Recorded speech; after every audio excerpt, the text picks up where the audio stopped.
Maayong adlaw sa atong tanan lahat all. Pinahiga lang muna namin ang aso para dili mo all.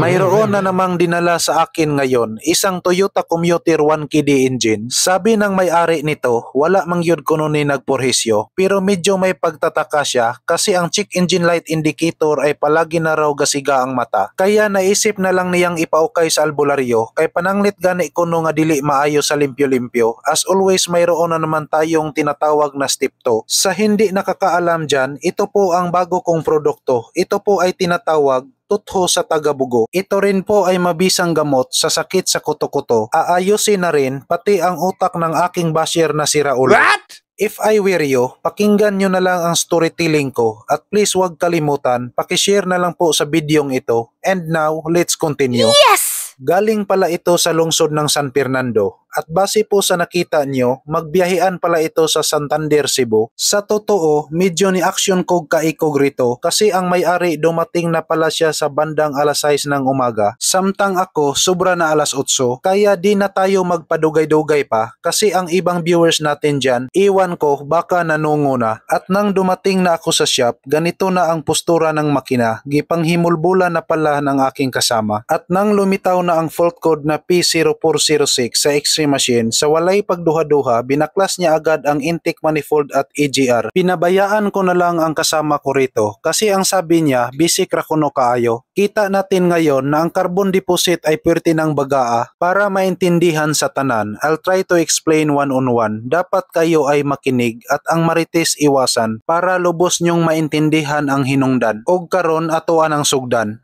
As you can see, medyo makapal nagyod ang takuling ani. Para klaro sa tanan, atua pagyod ning padulan. Tingnan yung mabuti ang throttle body ani, ay sobrang madumi. So please pay attention to this video para may kunting ideya naman po kayo. And now, let's proceed sa intake manifold. Sa tingin ko, pildig yun ning akong agod-agod. Kaya wala akong ibang nagawa rito. Naisip kong kuskuson na lang yun nig maayo hanggang mag-aalisan ang mga masasamang espiritu. What? Tingnan niyo ang EGR, sabi ng may-ari, nalinisan na raw ito nung nakaraang buwan, kaya di masyadong madumi kong tingnan, kaya hinayaan ko na lang. Pero alam niyo naman na palagi akong careful at of course meron tayong protocol kung paano natin i-troubleshoot ang issue na tulad nito para iwas bili ng paracetamol o di ba kaya Rexidol. Sundin niyo lang ang moves ng inyong idol. Wow! So ngayon po mga kalbularyo, sinimulan ko nagkulitog og tuslok-tuslok ang carbon deposit nito na kung tingnan na parang magkasing katulad ang kabaga sa mukha ng kasama ko rito. So what you are waiting for, let's proceed to next video. So perti ka din hugawa, Jeb? Perti hugawa ba sa'yo? Hugaw kayo? Aray kuno ta kalibon James. Unsa man nay mahalibon James? Upagi na mahuman libon James? Pagi doy, hugaw kayo. Baga agyos ta kuling. Mao ni hugaw niya? Taganan gyud sa albularyo nga baga kay ta kuling. Grabe hugaw ay bagaaw. Oh. Ano si resulta mo chicken gin ito? Oh, mo na siya resulta mo chicken gin. So may gid ka malimpyo no? Sas. Tilaan gingi eh. Unsa? Tilaan ang gingi.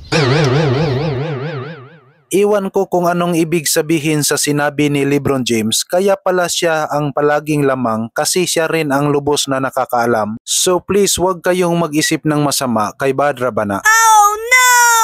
So ngayon anong masasabi nyo rito? Parang nagbili po tayo ng bago, sobrang malinis na talaga kahit langaw ay madalin aspa. What? Fast forward na tayo kay gikapoy nagyud ko rhyme diring dapita. Halos maubos na ang akong mga istorya. Pero huwag na huwag kayong mag-alala og sa in English pa, it's my pleasure to serve you. Di naman ako nagreklamo. Pinatunayan ko lang sa inyo na happy lang yun ko nga mag-share sa aking talento. So attention everybody, please listen carefully kay mauna ni ang the most awaited time ani nga story. So ayan po mga kalbularyo, katatapos lang nating naikabit lahat yung mga intake manifold dito at saka yung mga sari-sari dyan. Wow! Ayan o. So ngayon, bandarin natin ang makina at observe po tayo sa andar ngayon. Kasi nung dati ay patuloy pa rin naka-check engine light. So hindi ko na lang napakita kanina kasi late na akong dumating dito sa shop namin. So ito po ang may-ari. Di ba sir? Nagasiga gid pirmi kanina ang kuha niya, check engine light. Oo. Way palong-palong. Pagon lang humapa ang makina. So ayan po mga kalbularyo, titingnan lang natin, pandarin natin at focus po tayo sa panel board at saka sa andar ng makina. So ngayon titingnan natin sa panel board. So nawala yung check engine light dito. Asa ka pa dong uli ka ni sir? San Fernando. San Fernando. Time check Lipon James. Sa oras dali Lipon James. Alas 4:37. Alas 4:37 sa hapon. So medyo nahapnan kita karon kay naglaing panahon. Oh. Naglugdong diri sa moa. So si sir mauli pa ni sa karon sa San Fernando, Cebu. Oh, unsa ka orasan gikan nga to sir?